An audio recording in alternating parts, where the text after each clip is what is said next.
बिस्मिल्लाहिर्रहमानिर्रहीम। अस्सलाम वालेकुम। आज हम Punjab land revenue act lecture series में चैप्टर 4 को डिस्कस करेंगे। और चैप्टर 4 जो है वो हमारा प्रोसीजर ऑफ रेवेन्यू ऑफिसर्स के बारे में है। तो अगर हम अपने चैप्टर के नाम पे थोड़ा सा जो है वो गौर करें तो हमारे चैप्टर का नाम ही इस चैप्टर में जो डिस्कशन हुई होगी उसके बारे में हमें गाइड करेगा। तो चैप्टर 4 जो है वो बताएगा प्रोसीजर ऑफ रेवेन्यू ऑफिसर्स क्या है। तो प्रोसीजर ऑफ रेवेन्यू ऑफिसर्स की अगर हम बात करें तो डेफिनेटली इसमें जो है वो डिस्कशन होगी कि एक रेवेन्यू ऑफिसर जो है वो किन तरीकों से अपने काम को आगे लेके जाएगा, वो कौन से रूल्स एंड रेगुलेशन को जो है वो फॉलो करेगा और वो किन तरीकों से जो है वो अपनी पावर्स का जो है वो उनको इस्तेमाल में लाएगा। तो इसकी एक छोटी सी पहले हम एक पिक्चर बनाने की कोशिश करते हैं कि क्या वो पॉसिबल सेक्शंस हो सकते हैं, उन सेक्शंस में क्या डिस्क्राइब्ड होगा। एक ओवरऑल ओवरव्यू जो है वो हम अपने इस चैप्टर का जो है वो पहले लेते हैं। तो सेक्शन चैप्टर 4 जो है प्रोसीजर ऑफ रेवेन्यू ऑफिसर जो है ये सेक्शन 19 से सेक्शन 35 तक जो है वो चलेगा। यानी इसमें 19 से लेकर 35 तक सेक्शंस जो हैं वो डिस्क्राइब्ड होंगे। और इसमें सबसे पहले देखें सब ऑर्डिनेशन ऑफ रेवेन्यू ऑफिसर्स की बात होगी। यानी एक रेवेन्यू ऑफिसर जो है डेफिनेटली अगर हमने अपनी जमीन के मामलात के लिए किसी रेवेन्यू ऑफिसर के पास जाना है तो हम सबसे पहले ढूंढेंगे कि इस रेवेन्यू ऑफिसर से इसका जो है वो सीनियर कौन है, ताकि आपको जो है वो अपने मामलात को थोड़ा सा अगर उसमें आपको रिलैक्सेशन चाहिए हो तो आप इजीली उसको अप्रोच कर सकें। तो आपने सबसे पहले सब ऑर्डिनेशन ऑफ रेवेन्यू ऑफिसर जो है उसको ढूंढ लिया। उसके बाद फिर वो जो रेवेन्यू ऑफिसर है उसकी क्या पावर होगी कि वो रूल्स बनाए अपने इसको प्रोसीजर को आगे लेके जाने के लिए कि वो किस तरीके से जो है वो इन सारी मामलात को टैकल करेगा। उसके बाद फिर बात आएगी कि आप किन किन तरीकों से जो है वो रेवेन्यू ऑफिसर के पास जा सकते हैं। ठीक है, person by whom appearance and application may be made before enter revenue officer। ठीक है, आपने सबसे पहले अपने रेवेन्यू ऑफिसर को देखा कि उसका सीनियर कौन है, यानी आपका रेवेन्यू ऑफिसर किसके सबऑर्डिनेट है और उसके बाद उसके पास क्या पावर है कि वो जो है वो प्रोसीजर किस तरीके से जो है वो करेगा, रूल्स कैसे बनाएगा।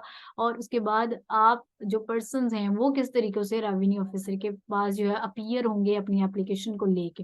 ये सारी चीजें आपने इनको जहन में रखना है, यही हमारे जो है वो सेक्शन के टॉपिक नेम होंगे। फिर उसके बाद power of revenue officers to summon persons to give evidence and produce documents.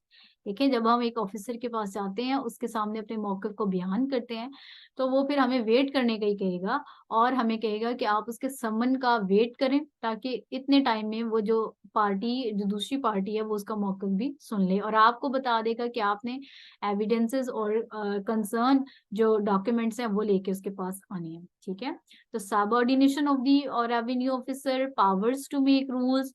उसके बाद हमारे पास आ जाएंगे पर्सन बाय होम अपीयरेंस और application made before the revenue officer और power of revenue officer to summon persons. ठीक है, ये आप एक पिक्चर बनाते जाएंगे और साथ में आपने पहले इसको अपने जहन में रख लिया कि ये हमारा चैप्टर जो है वो सेक्शन 19 से जो है वो स्टार्ट हो रहा है। ठीक है, और एक सीक्वेंस के साथ आप इसको जहन में बिठाते जा रहे हैं कि सबसे पहले सबऑर्डिनेशन होगा तो वो सेक्शन 19 है, फिर अगर power of to make rules है तो फिर सेक्शन 20 है, फिर 21 में आप किस तरीके से अपीयर हो रहे हैं और फिर रेवेन्यू ऑफिसर जो है वो आपको समन का बोल देगा, तो ये सेक्शन 22 है।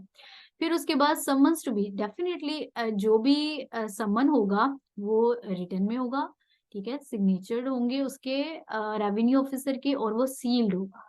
ठीक है, और उसके बाद फिर वो समन है तो वो किन तरीकों से आपके तक जो है वो पहुंचेगा, तो ये सेक्शन 24 हमें बताएगा mode of service of summons. और उसके बाद जो है वो हमारे पास आएगा सेक्शन 24 के बाद जो है हमारे पास सेक्शन 25 होगा और सेक्शन 25 में जो है वो mode of service of notice order और प्रोक्लेमेशन और कॉपी देयर ऑफ। ठीक है, समन और समन के साथ एक और चीज भी चैप्टर 4 में डिस्क्राइब्ड है और वो प्रोक्लेमेशन की। इस तरह समन जो है उसको डिलीवरी का एक मोड है। इसी तरीके से जो है वो प्रोक्लेमेशन को भी डिलीवर करने का एक मोड जो है वो सेक्शन 25 में चैप्टर 4 में प्रोसीजर ऑफ रेवेन्यू ऑफिसर में डिस्क्राइब्ड है। फिर सेक्शन 26 में जो है वो मोड ऑफ मेकिंग प्रोक्लेमेशन की बात होगी कि किन किन तरीकों से आप प्रोक्लेमेशन करेंगे। फिर उसके बाद ये सारी बातें जो हैं, ये सारा हमारी जो सिटिंग्स हैं तहसीलदार के साथ हो सकती है, किसी भी रेवेन्यू ऑफिसर के साथ होगी। ये जितने भी मामलात हमारी जमीन के हल करने के लिए जो हम कर रहे हैं रेवेन्यू ऑफिसर के साथ, ये इक्विवेलेंट है जुडिशियल प्रोसीडिंग्स का। यानी ये कोई आम मामलात नहीं है, ये आप यही समझ लें कि जैसे आप किसी अदालत में एक जज के सामने पेश हो रहे हैं। उसके बाद फिर हम अपने मौकफ को किस तरीके से रेवेन्यू ऑफिसर तक पहुंचाते हैं, उसकी कोई लैंग्वेज भी होगी, तो वो डिपेंड करती है कि कौन सी सूटेबल लैंग्वेज जो है वो आप उसमें जो है वो कम्युनिकेट करते हैं। तो सेक्शन 28 जो है वो लैंग्वेज ऑफ रेवेन्यू ऑफिसर्स के बारे में बताएगा। सेक्शन 29 जो है वो arrest of defaulter to be made upon warrant. ठीक है, अगर हमने अपने एरियर्स को पे नहीं किया होगा तो हम डिफॉल्टर हो जाएंगे और इस सिलसिले में हमारी अरेस्ट भी हमें किया जा सकता है। और उसके बाद जो है वो power of revenue officers to enter upon any lands or premises for the purpose of measurement etcetera. तो जो रेवेन्यू ऑफिसर है वो एम्पावर्ड है कि वो किसी भी जमीन पे जो है वो जा सकता है इंस्पेक्शन के लिए, मेजरमेंट के लिए, डिमार्केटेशन के लिए, बाउंड्री बनाने के लिए, यानी उनको जो है वो डिस्टिंग्विश करने के लिए एक की जमीन को दूसरी की जमीन से। तो ये रेवेन्यू ऑफिसर की पावर है, ये सेक्शन 30 हमें बताएगा। फिर जो रेवेन्यू ऑफिसर्स हैं वो मतलब अपनी ज्यूरिसडिक्शन में जहां पर भी अपनी कचहरी लगा सकते हैं। ठीक है, उनकी प्लेस ऑफ सिटिंग कौन से पॉसिबल जो है प्लेस ऑफ सिटिंग हो सकती है, जहां अपनी ज्यूरिसडिक्शन में वो जहां बैठेंगे वो उनका जो है वो ऑफिस कंसीडर होगा, वो उनका दायरा कार कंसीडर होगा, वहां बैठ के वो जो फैसले करते हैं वो वैलिड होते हैं। ठीक है, उसके बाद 32 जो है वो बताएगा प्रोसीडिंग्स हेल्ड ऑन हॉलीडेज।